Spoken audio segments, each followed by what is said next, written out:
So we've got a pine tree that's hanging over the shop.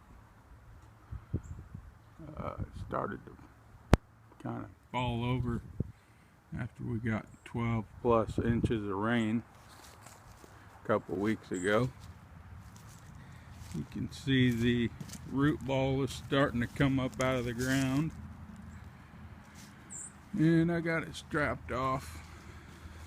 See if we can use that for a limiting strap and try and pull it this way and see if Black Beauty can pull her down and have it land right there.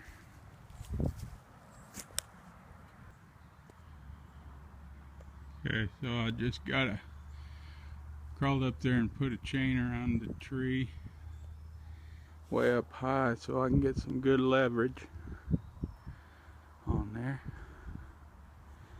So I'm going to hook up to the truck and see what happens.